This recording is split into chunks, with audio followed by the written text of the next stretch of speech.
Go ahead. All right, welcome to New Generations. It's an honor and a privilege to be here with you today. My name is Sarah Augustine. I'm an assistant professor here at Heritage University on the historical homeland of the Yakama Nation in the Yakama Indian Reservation. I want to thank Reverend Kathleen Stone for providing this opportunity. She's with the Office of Economic and Environmental Justice, and also Sung Ok Lee, who's the Director of Christian Social Action. I want to thank you both for your support and your willingness to include me in all of the activities that you've had going on around the Doctrine of Discovery. So let's talk about what is the Doctrine of Discovery. It sounds like you have watched the film, The Doctrine of Discovery in the Name of Christ. And now what I want to do is talk to you about some of the impacts that we have currently in the world. I'm going to just briefly introduce you to the Doctrine of Discovery and then talk about some of the partners I'm working with globally and how this body of law and policy continues to impact their daily lives. So, for more than 5 centuries, the Doctrine of Discovery has legitimized a theft of land, labor, and resources from indigenous peoples across the world, and also systematically denied their human rights. It originated with the Christian church and was based on multiple instances of Christian scripture, which the film talked about in detail.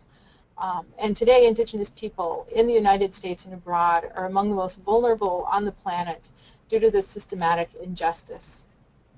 But outside of indigenous people and scholars, few people are aware of the Doctrine of Discovery, which is why we are talking about it today. So how does this body of law and policy impact us today? The picture that you see here on the screen, this is a group of Wayana people from central Suriname. They are an indigenous people who is displaced, and their land and bodies are contaminated with toxic waste due to mining, specifically with mercury. The food web there is loaded with mercury. And the water is heavily impacted also. So I'm going to talk about how the Doctrine of Discovery has made this possible for a group of rainforest people living just outside the Amazon basin in the South American continent. How are they impacted? How are their daily lives impacted by the Doctrine of Discovery?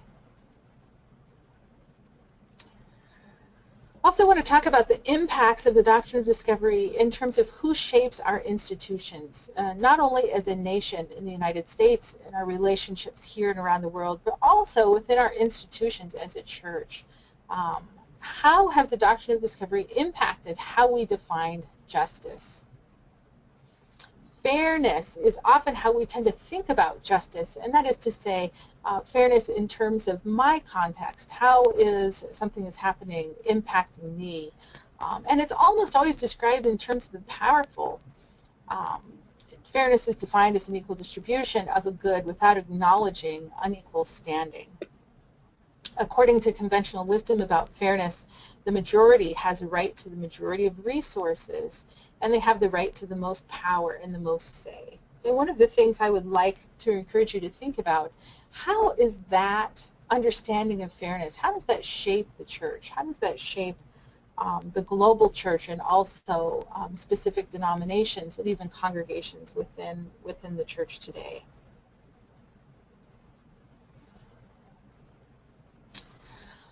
So let's talk about the situation of the Wayana in Suriname.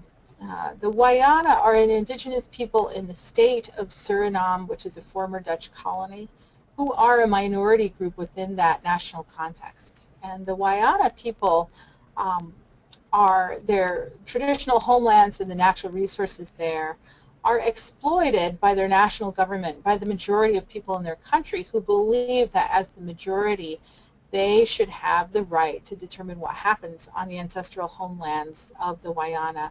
The slide you see here is a river. The Wayana people are riparian people. They depend on the river for transport, for their food, for access to potable water. And what you see here is a river, what it looks like after it has been shaped by the process of mining. This is specifically alluvial gold mining. One of the things I want to point out to you is that prior to the gold rush in Suriname, Suriname was not a country who had an issue at all with malaria. And so you see that this river has been turned into several pools, many, numerous pools of toxic waste. You can see the discoloration of the water where mercury has been used to leach the gold out of the soil. It's made this river unable to provide transport or for fish to be able to inhabit it. And it's also created standing pools of water where malaria can grow. So in the discourse about international public health, large-scale public health providers say the solution to problems like this is to provide the population with mosquito nets, when in reality the solution is to provide justice to these people who have no control over the lands where they live, and their access to food, their access to transportation, which includes access to health care and to democratic representation, is halted as the river is no longer travelable. I also want to point out that since this is a rainforest region, there are two periods of the year when there's heavy rainfall, and when this region is flooded, when this river then is flooded as a result of rainfall, this toxic waste goes out to the biome and it floods surrounding areas as well. So the majority of people, the government, which represents the majority, believe that it is their right to gain access to this resource regardless of the impact to the Wayana. So in that understanding of fairness, because the majority has determined that this is how they want to use this environmental resource, the impact to the Wayana is considered a kind of a collateral damage. I also would like to talk to you about the situation of the mosquito in Nicaragua. This is another group of indigenous peoples that I represent as the co-director of Suriname Indigenous Health Fund. The mosquito people have lived in their historical homelands in central Nicaragua for all time, and they have been under pressure of removal for many decades, including during the Sandinista revolution and during the large-scale land reforms that happened at that time. At the current time, there is an ongoing land grab. Many mosquito people have been forced out of their traditional homeland into Honduras, and there is a civil war now going on in Nicaragua as the mosquito people try to retain their homelands. Unfortunately, they're being pushed to Honduras, which is one of the most violent countries in the world as it pertains to indigenous people, and specifically activists who are trying to retain access to their historical lands. On Thursday, March 3rd, Berta Caceres was assassinated. She's the co-founder of the Council of Indigenous People of Honduras. This is in 2016, so just a few weeks ago from this date of the taping here. She was assassinated for leading campaigns to oppose the Agua Zarca hydro dam project, which would flood the historical homelands of her people. When she was assassinated, she was the 101st indigenous land rights activists to be assassinated in 2 years. 80% of these assassinations have taken place in Honduras with no recourse, that is to say, without any person being brought to trial for these assassinations. So in the coup of 2009 that removed a democratically elected government in Nicaragua, that coup was supported by the United States. And that regime change has forced the mosquito, the people that I represent, into Honduras, one of the most violent places on earth for them to be. So the question again is, in terms of the Doctrine of Discovery, the Doctrine of Discovery is a body of law and policy that has determined who has the right to own and control land. And regardless of who that person is in the present day, the person or institution or body, the historical, legal, and policy process has never provided legal access to indigenous peoples because of the foundation and the assumptions of the Doctrine of Discovery, which prefer people of European descent. So even today in Nicaragua, the people who are in control of the government, the government of Nicaragua, has complete control and complete say over how land will be allocated. Just like in the United States, our federal government has control over who has access and who is able to exploit land. Indigenous people have never had that right, and as one generation has handed this right down to the next, it has continued to exclude indigenous peoples from control of what's going on within their own historical homelands.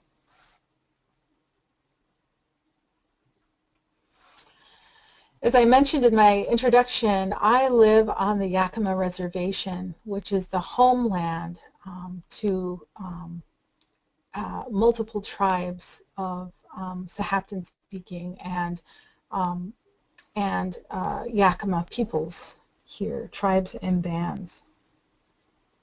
I live 150 years after the invasion, after the colonial invasion of these lands.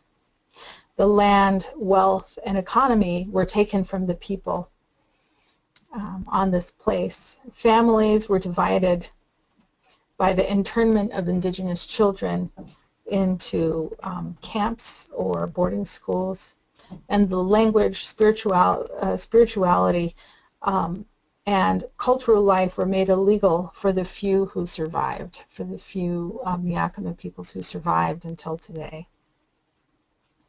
Today, the reservation faces massive unemployment, hunger, and in fact, there are more children today in foster care than there were interned in boarding schools in generations past. So family separation is still a primary issue for indigenous peoples today in the United States. Young people on the Yakima Reservation between the ages of 15 and 21 are 40 times more likely to commit suicide than the national average. We have poor air quality here from dumping of animal waste by agribusiness, which is legal. Our water is contaminated due to dumping that is legal and ongoing. The ceded territories, which is to say a territory that surrounds the reservation, houses Hanford, which is a national nuclear waste Superfund site, and there are increased rates of cancer as a result of that activity in the ceded lands. In this reservation, we have high rates of anencephaly, or profoundly deformed brains of babies born, and this is linked to toxic pesticide and herbicide use in this agricultural area. Mount Adams School District is one of the lowest performing school districts in the state. This is the school district where my son, who's 7 years old, is slated to go to school. This is where he is districted. And I want to talk a little bit about that school to sort of drive home the systematic structural inequality of life on the reservation.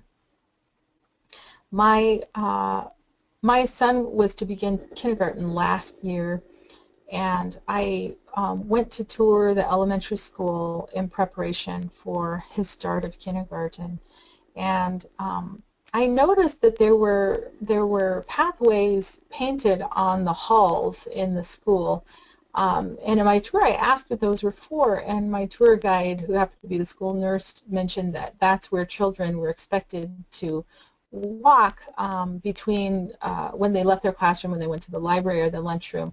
They had to walk within these pathways that were painted on the floor. She also mentioned to me that in order to enforce a zero tolerance policy that they have for bullying, children are prevented or prohibited from speaking inside the school building unless they're working on material in the classroom. So they're not allowed to speak in the hallway. They are not allowed to speak in the lunchroom. They are allowed to speak during recess when they go outside for recess, and there are often 300 children there with 2 or 3 monitors for the short time that they are outside. And then once inside again, they are prohibited from speaking until they're in the classroom. As I was contemplating school for kindergarten, I learned that there were 4 kindergarten classrooms, and that according to policy, those 4 instructors teaching in those 4 classrooms are mandated to teach exactly the same material at exactly the same time. So this prevents any kind of differentiated instruction. So students who need a little extra attention are required to just take the same lesson as everyone else, and students who are advanced are required to have the same lesson as everyone else. So this is in my understanding or my experience, a classic example of a school that is a school to prison, part of the school to prison pipeline, where Indigenous children are treated with suspicion and certainly not encouraged to exercise autonomy or creativity. They also have a policy where 3 transgressions in the classroom result in detention, and 3 detentions then result in suspension, and 3 suspensions result in expulsion. And there is no tolerance in terms of breaking the rules. So it's a situation that is very punitive for the children in this area. Just across the valley, off the reservation, the schools are not maintained in this manner, and this is an example of the inequality that is shaped by the origin of the Doctrine of Discovery. The Doctrine of Discovery defined there were certain people who were entitled according to tradition, but also according to theological grounding. These certain people were entitled to have access to and own and subdue and shape the land, and those people were the people that were descendants of Europeans. The Europeans originally, those who first, the Christian governments that discovered the land, and then those that followed along behind them. So as this land was taken from the Yakama Nation and their people, the power to shape it and control it was put into the hands of the folks who, the people of European descent of this community, who primarily, the primary landowners here on the reservations. The majority of land on the Yakama Reservation is owned by non-tribal people. Many families who live in this area go without running water and heat. So there is, as I said before, massive unemployment, poor public health outcomes, and a lack of access to adequate education. So when we're talking about fairness, I think that's a really important distinction when you're thinking about fairness versus justice. I want to tell the story of one of my neighbors, a young man that I got to know 5 or 6 years ago. At the time when I first met him, he was probably 12 years old, and the first time he came into my house, he said it was the first time he had ever seen a home with cabinet doors in the kitchen and also with a refrigerator. He, as he grew older, began to work on the cattle ranch where I live, and he was helping also with farmers markets. My family operates a grass-fed beef business, and this young man began to help us with the farmers market operation also. So he would he would accompany my husband and myself to the markets, and basically when people ordered meat, he would go into the freezer and bring it back and wrap it up, and we would ring it up. So, he was part of the daily process of providing food and making change and so on for customers. And so he had access to our home and spent a lot of time with us. And at some point, he was familiar with how we brought our cash box into the house and where it resided inside our house. And so we discovered at one point that he had stolen a fairly large amount of money, basically the earnings for a day at the farmer's market. And so we started to talk about, gosh, what does fairness look like in this situation? This is really a situation that shaped my understanding of justice. So I should mention that my husband is from a settler family, and he is Caucasian. He has access to land on the reservation that was historically belonged to Anglos who settled in the reservation. And that's where we make our home. And just right across the road is where this young man and his mother and grandmother and 7 siblings live. And so in his taking of this money, we started to think about what does it take to find justice in this situation. Within our cultural understanding of justice, that is to say, in the majority culture, the act of stealing begins when he enters our home uninvited and takes something that doesn't belong to him. If we were to describe this to the police, that's exactly how we would describe it. He came on a day, took this money, and left. And that would be the event that would change his life. We would have the right to call the police, to have them file a report, and he could be incarcerated, even in juvenile detention, for that. This understanding of fairness doesn't take into account the original theft, which occurred when the land, or this young man's birthright, was taken from him and his family, and improved, and the benefits of it were handed down from family to family in the majority culture.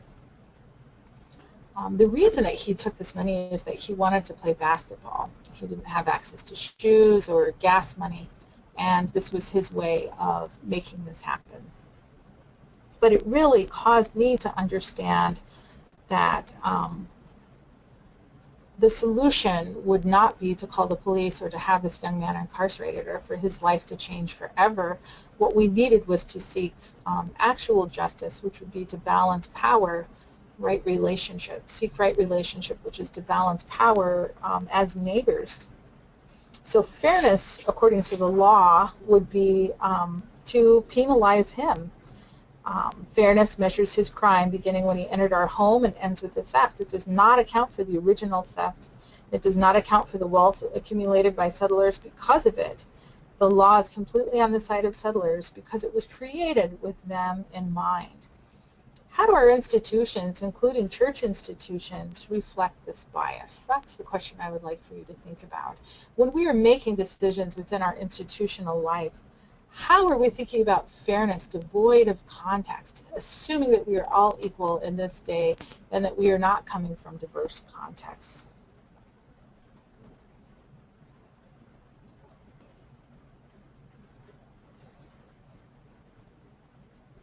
Using the logic of democracy, we equate representation with justice.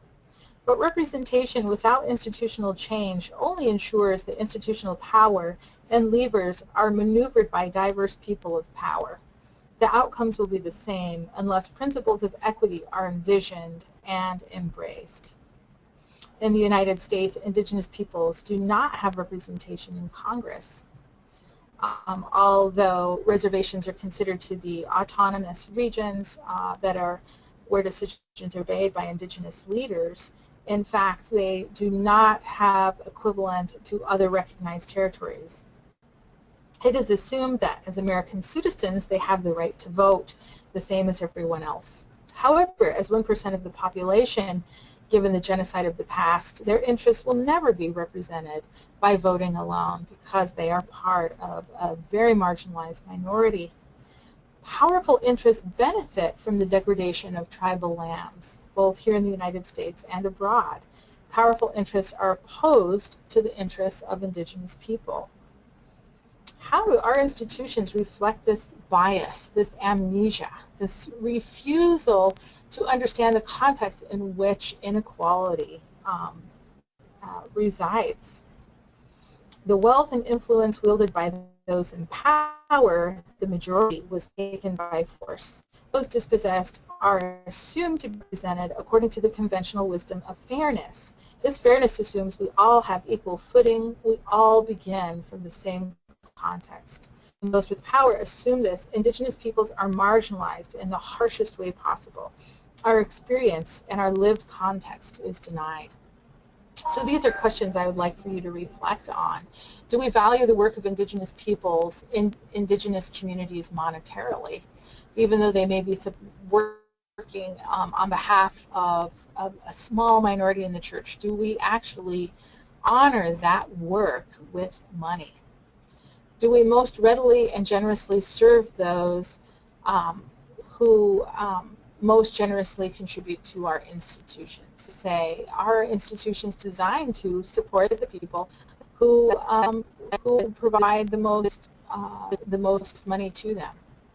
Are we able to understand how words and ideas that we believe in represent a backdrop of oppression to others?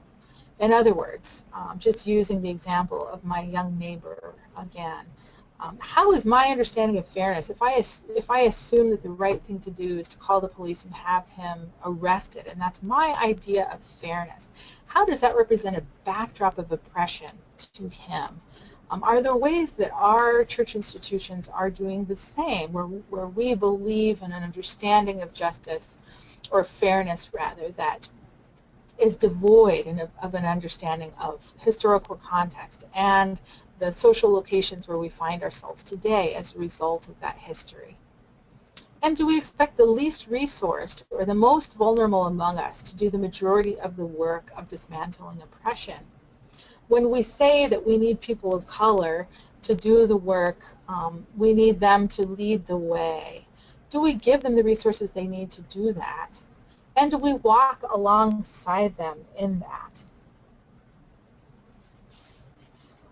I want to give you another example of the way fairness is represented in the majority culture in a way that is detrimental to indigenous peoples. So we already looked at this slide.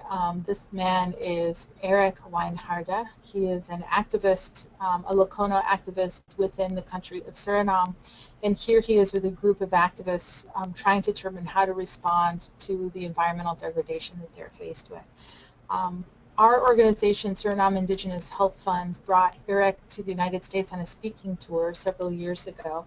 And one of the places that we took him to speak is PATH. It's a large, progressive public health organization in Washington State, where I live. We were really excited to be able to take Eric to PATH and to have him sit down with executives and discuss potential solutions to the problem of water contamination for the people in the interior of Suriname. It was a very disappointing experience and conversation, actually. What happened was the people at PATH explained to myself and to Eric, we have this opportunity, we've created this technology that is a great water filtration system that is small and portable and could work in your community. And we would like for you to buy this technology. If you buy it, you could set up an entrepreneur in one village or several villages, and they could create this technology and sell it to their neighbors, in that way ensuring that everybody has access to clean water. And these executives went on to explain, if you really value clean water, you should have to pay for it.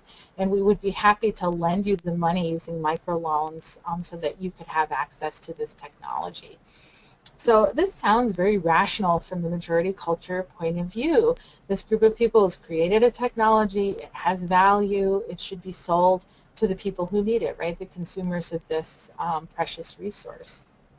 But from Eric's point of view, this sounded very much like this powerful group of people in North America, in the United States and Canada. Our country is the home to the corporations, the mining companies, that contaminated the water in his tribal homeland. He didn't ask for that. It happened, and frankly, it benefits many of us privately and individually, those of us who have retirement accounts and so forth, those of us who are invested in the stock market, and have mutual funds and so on, benefit from this resource, gold extraction in Suriname. North American mining companies are the most powerful in the world, and it is North American companies that have contaminated this river basin in Suriname. And now North American public health people are trying to sell him the cure. So the people who contaminated his country are wanting to sell him the solution to that contamination. And it doesn't, within context, within the historical context and the structural context, it is just another example of exploitation. So again, the wealth and influence wielded by those in power is taken by force, and those dispossessed are assumed to be represented in some kind of way, in some kind of conventional way. In this case, PATH is providing this service or a form of charity that would provide them with a solution, when in fact access to justice is balancing power and the alleviation of structural inequality, where the indigenous people would actually have the rights and the access to control what happens in their own territories. So I want to tell you that personally I have a lot of hope because I live in a context that was shaped 150 years after the invasion of a colonial force. I and others of us, including you as North Americans, we understand the outcome of injustice. We understand that injustice on this level leads to generations of inequality and structural inequality and structural injustice. And we can turn back. There are things that we can do to prevent the same path from being taken in the world where indigenous peoples are still living in their traditional lifestyles. We can use the influence that we have to change this. We can fund the work of indigenous peoples directly. There are indigenous peoples in the places where I work, in Nicaragua, in Suriname, in French Guiana, in Brazil, who are working for the liberation of their people, and we can fund their work. We can accept that those with the least resources cannot do most of the work. We have to partner with indigenous peoples organizations under indigenous leadership. And we must acknowledge the trauma that they have undergone, and be forgiving when they let us down or when they fail our majority culture expectations. And I want to give you another example of an elder that I worked with in Suriname who's now passed away. His name was Kenneth Solomon. In 2010, I took a delegation to Suriname with a board member, a very good friend, somebody I'd known for a very long time, a very politically sophisticated and socially justice sophisticated woman of color like myself. And we went to Suriname to check in on some projects that were going on in the interior and to see how our partners were doing there, and to further support them in the work that they were doing. and we engaged this elder, Kenneth Solomon, to drive us to the interior. It's a difficult drive, and we didn't want to risk it on our own, so we asked this partner if he would drive us out there, and he agreed. We met on a Friday afternoon, and he said that he would need $100 for fuel and supplies to get us there, and so I simply gave him cash. We agreed to meet on Saturday morning. And so the time arrived on Saturday morning for us to make the trek to the interior, and Kenneth didn't arrive. So we were supposed to leave at 9 o'clock, and he didn't show up, and 10 o'clock came and went, and 11 o'clock came and went, and no Kenneth. And my friend and board member who was there said, I knew that we shouldn't have given him cash because he just took that money. He just told us those things so that he could take the money. So this understanding of him and his behavior, she's viewing through the lens of suspicion that as a vulnerable person, his chief objective was to exploit us. When in fact he is an elder, he has a lot of respect in the community that we're going to, where many of his relatives live, and he's an honorable person. He would not have done anything of the sort from my point of view. Kenneth did ultimately show up, and he had issues that morning with his car and had to borrow a different car to bring us because his own car failed. And of course we went into the interior, and he took us and spent that time with us. My point is that sometimes, because of the different access to resources, Indigenous partners or partners with vulnerable peoples, they're going to behave in a way that is difficult to understand, and we have to be forgiving of that as first world partners or as people of privilege. We have to be willing to engage and re-engage in relationship even when it doesn't seem to make sense to us in pursuit of justice. We cannot hold vulnerable people up to the expectations we have for ourselves, assuming through the lens of fairness that we all have access to the same resources. We don't. We have to support their work under their leadership. We have to be willing to engage in that work, and we have to be willing to be forgiving when miscommunication occurs and when even failure occurs.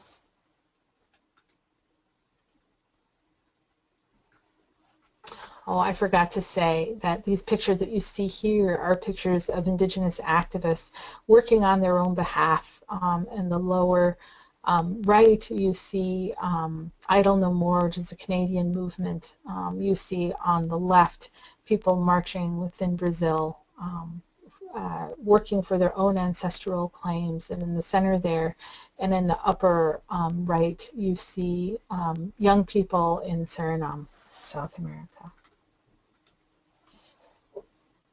Okay, so I want to conclude with this. We can work for justice in our own institutions now. We can ask our institutions to support Indigenous peoples here in the United States and around the world in their work for representation, for sovereignty, and for justice. We have the power and influence to change our own institutions. And I want to say you have the power and influence to change your institutions. And we wait with expectation and hope for those institutions to come alongside us in our work. However, you as individuals can also join the work of Indigenous people in solidarity as individuals, so you don't have to wait for your institutions to change course. People of faith from across faith traditions are joining delegations to testify on behalf of Indigenous peoples in the UN structures, United Nations structures, and Kath could tell you all about that. Also within the Organization of American States structures, specifically the Inter-American Commission on Human Rights. Also within the development structure, the economic structures like the IADB, the Inter-American Development Bank. You can work with us, the Suriname Indigenous Health Fund. You can join our joint declaration, which is on our website, in solidarity with ONOG, the people of the Guyana Shield. You can learn about our organization. We're at www.sihfund.org. DiscoveryDoctrine.org. You can join the coalition of progressive Christians that we have moving now towards working together with senators and people within the State Department to seek justice nationally and internationally, to stand with Indigenous peoples. So I told you that Bertha was assassinated on the 3rd, just a few weeks ago. And just days after her assassination, women were marching in Honduras with pictures of her in front of their own faces. You can see in this slide, remembering her by saying, "I'm a human rights fighter and I won't give up." Each one of us has the ability and the mandate to do that, to join together and to work for justice together with Indigenous peoples and on behalf of Indigenous peoples in our own institutions and in the world. Thank you very much for your time and attention.